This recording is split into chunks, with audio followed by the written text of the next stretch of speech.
Bon, bonsoir à tous.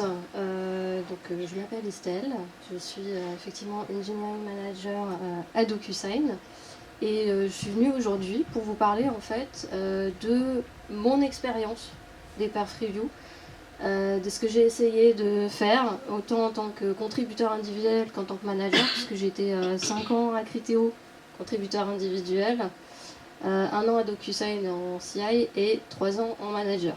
Voilà, à DocuSign. Et donc aujourd'hui, je partage effectivement ce que j'ai observé et ce que j'ai essayé de faire et ce que j'ai foiré, parce qu'en général, c'est ce qui intéresse le plus de moi. Donc, la perf review, c'est quoi C'est long, c'est compliqué, c'est parfois injuste, c'est ennuyeux, c'est stressant, c'est jamais au bon moment. Et surtout, c'est pour faire plaisir aux managers, hein, c'est connu, on est des grands sadiques.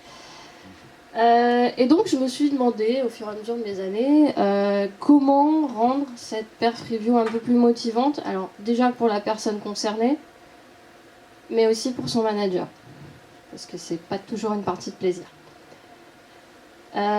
S'il fallait retenir une chose de ce que je vais vous raconter maintenant, c'est ça. Voilà.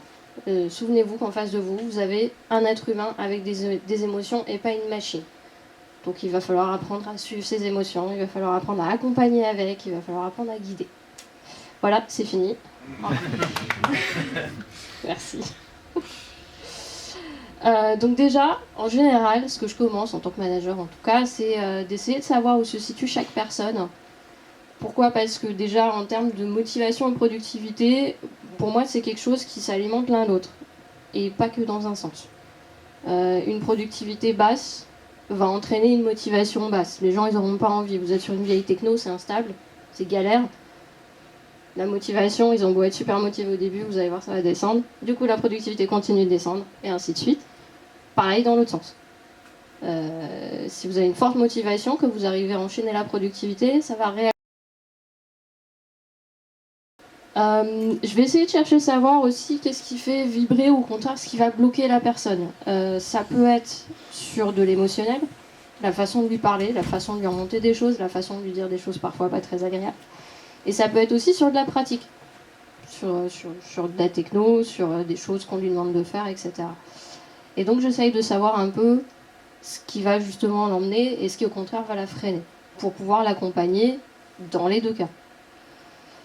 Et enfin, évidemment, savoir quels sont ses objectifs, ses ambitions et ses attentes, puisque évidemment, on va essayer de trouver, on va dire, la bonne balance. Et donc, on essaye de savoir qu'est-ce qui est le plus important pour cette personne sur son travail, ou sur l'équilibre d'ailleurs perso-pro. Souvent, ce que je commence à faire, c'est ce qu'on appelle l'auto-évaluation. Donc, c'est la personne qui va s'auto-évaluer, je vais lui donner des critères. Et elle va déterminer, selon elle, où est-ce qu'elle se situe sur ces différents critères. À quoi ça sert ? Déjà, on va créer une base de discussion, tout simplement. On va admettre, voilà, ce qui va, ce qui ne va pas. Et donc, on va pouvoir évaluer les besoins. Vous allez voir le côté un petit peu américain, des fois, dans mes approches. C'est normal, c'est quelque chose que je trouve assez intéressant. Notamment, on va chercher à identifier donc, les points forts et les axes d'amélioration. Non, je ne dirai pas l'autre mot. Et enfin, l'auto-évaluation, ça sert également à définir des objectifs qui vont être réalistes pour la personne, qui vont avoir du sens pour elle, justement. Soit parce que ça va la faire progresser sur quelque chose, soit parce qu'au contraire, ça va pouvoir la mettre en valeur sur quelque chose qu'elle maîtrise déjà. Donc pourquoi c'est important de faire une auto-évaluation plutôt que quelque chose d'extérieur ? On va responsabiliser la personne sur son développement, déjà. Elle va être inclue dès le début. On va créer une communication fluide. Donc c'est là où on va donner un peu le ton, comment on se dit les choses. On va évidemment faire du coup un développement ciblé, puisque à partir du moment où on identifie de quoi la personne a besoin, ce qu'elle veut, on va lui proposer quelque chose qui va être en accord avec ça, dans l'idéal. Et donc derrière, évidemment, ce qu'on va chercher, c'est alimenter la motivation qui va alimenter la productivité. Donc, si la personne, elle est maîtresse, entre guillemets, déjà de sa première évaluation, ce sera beaucoup plus simple de l'emmener en fait au cours de l'année pour la faire grandir. Comment je le fais? Moi j'appelle ça une formalisation informelle. Maintenant, le choix du format que je prends, il dépend de la taille de l'entreprise où je suis. Il dépend de sa culture et il dépend des préférences de chaque personne que je vais avoir en face de moi. Et je vais essayer de trouver un juste milieu. Mais surtout, ce que je vais chercher, c'est un format qui soit facile à utiliser pour la personne en priorité, qui peut se mettre à jour très très rapidement, 30 minutes par semaine max, pas plus. Et si vous loupez, entre guillemets, enfin c'est pas vous en fait qui allez le faire, c'est la personne qui va le faire. Si elle loupe une semaine, c'est pas grave. Donc, pour faire la première évaluation aussi, une fois que j'ai listé, on va dire, tous ces critères, je vais aussi essayer de l'accompagner d'un questionnaire un peu plus humain, qui peut être fait à l'oral, qui peut être fait à l'écrit, encore une fois, comme vous voulez. Là, j'ai mis un exemple de, on va dire, de questions générales que je prends. À vous de les déterminer, en fait, en fonction de la personne. Mon seul conseil, n'en faites pas plus que 5. Parce que vous allez voir que quand vous aurez des réponses à ces questions, vous aurez d'autres questions.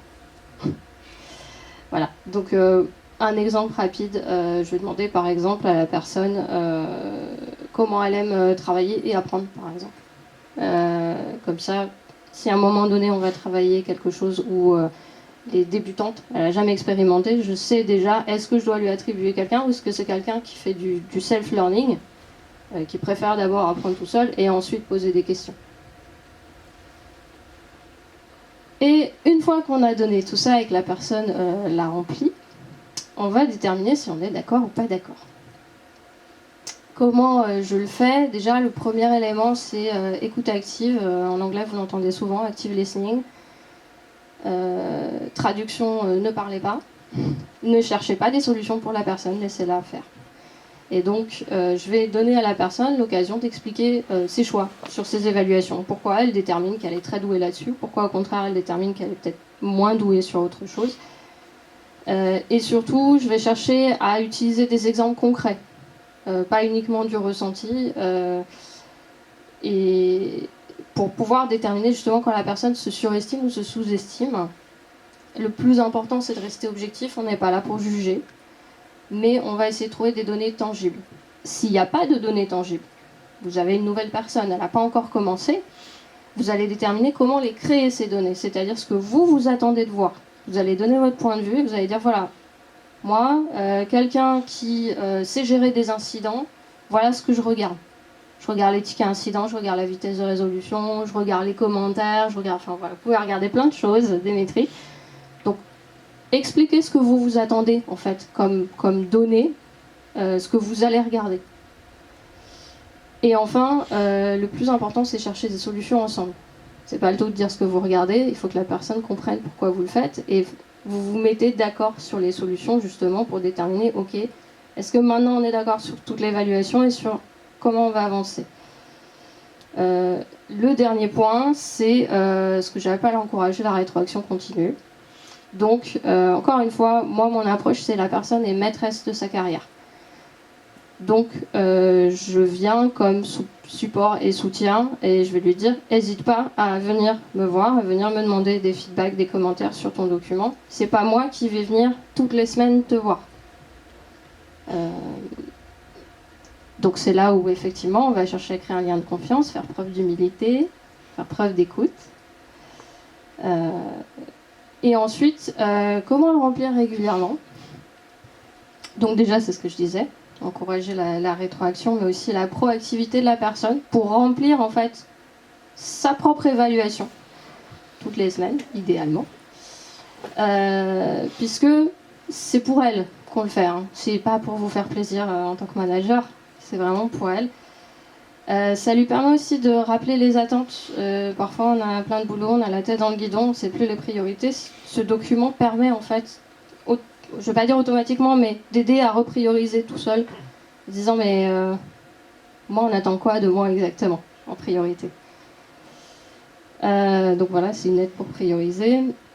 Et c'est aussi un moyen d'exprimer pour la personne ses besoins et ses blocages, puisque justement, une fois qu'elle a, entre guillemets, ses axes d'amélioration en priorité, si elle n'y arrive pas, elle peut tout de suite venir vous voir et vous dire, ok, là j'ai un problème. j'ai essayé de faire ça, j'ai essayé de faire comme on a dit, ça n'a pas marché. Utilisez les one-to-one aussi, éventuellement, mais surtout pour vérifier l'état d'esprit et le niveau de motivation de la personne. Déjà, c'est pas un rituel qui doit être à tous les one-to-one. Vous allez plutôt vous en servir effectivement de temps en temps pour savoir un peu où est-ce qu'elle est et soit confirmer la progression ou exprimer une inquiétude. Puisque, encore une fois, vous avez le droit de dire « Ok, j'ai regardé ton document hier, j'ai pas vu tel sujet ou j'ai pas vu tel truc. Est-ce qu'il y a quelque chose sur lequel je peux t'aider ?» On va pas mentionner est-ce qu'il y a un problème, on va pas mentionner est-ce que tu es bloqué, on va pas donner tout de suite les bloqueurs, on va juste demander est-ce qu'il y a quelque chose sur lequel je peux t'aider. Encore une fois, on va essayer de garder une discussion très ouverte et surtout la plus constructive possible et, voilà ce que je disais, principalement offrir du support et du soutien avec ce document. Et du coup, quand on a fait tout ça, il n'y a plus de surprise. Voilà. Si on arrive à faire tout ça, la media review, end review, il n'y a absolument aucune surprise sur de quoi on va parler et comment on va conclure. Donc effectivement, ce support qui est assez informel, hein, il permet quand même de mettre en avant les éléments de progression de l'année. Ça vous permet, vous et la personne, de vous remémorer des moments clés qui ont marqué une évolution et pas vous baser uniquement sur votre ressenti. On a tendance à se rappeler plus des choses qui sont pas bien, ou des émotions fortes comme la colère, la tristesse.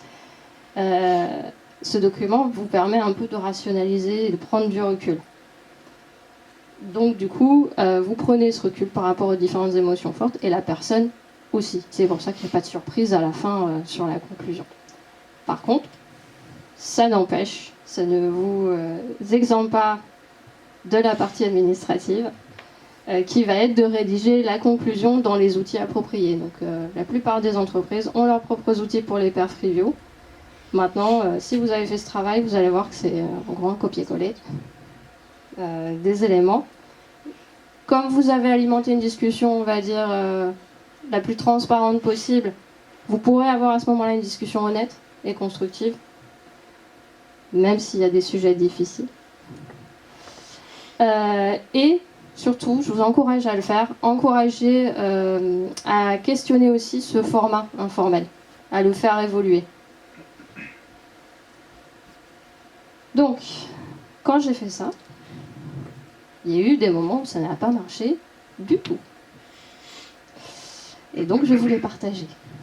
Premier cas que j'ai eu, c'est les personnes réticentes. Non, j'ai pas envie de changer ma façon de faire, de toute façon, c'est pas utile. Voilà. Pour un truc en plus, ça m'apporte rien. Ce que j'ai essayé de faire, du coup, c'est de comprendre leur point de vue. Qu'est-ce qui a de la valeur pour eux? Qu'est-ce qui leur semble utile, du coup? Dis-moi ce qui pour toi est utile. Et puis, on va s'adapter. Et surtout, très important, laisser du temps. Les personnes que j'ai eues qui étaient réticentes, au début, elles ont voulu, en fait, garder la main, maîtriser la chose.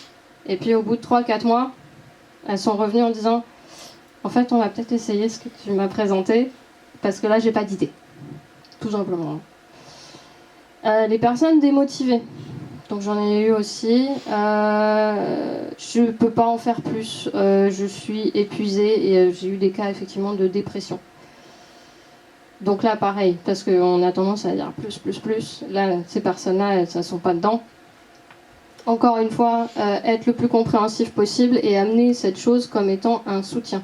En disant, voilà, on va servir de ça, justement, pour que je t'amène le plus de soutien possible, pour que je t'aide au mieux, parce que je sens que, voilà, là, tu satures, donc je t'en demande pas plus, je te demande juste de m'aider à comprendre et à cibler les choses, comme ça, je viens t'aider. Ça a l'air facile comme ça, hein. Ça l'est pas. Et le dernier, ce que j'appelle les personnes un peu robots. C'est des personnes qui ne veulent pas partager leurs émotions, qui font une distinction très nette. Pro perso, t'es pas mon pote. Là, du coup, vous pouvez rester ultra factuel, justement. Vous allez utiliser la donnée, vous n'allez pas chercher plus loin, vous allez utiliser cette donnée comme on va dire, déclencheur de discussion.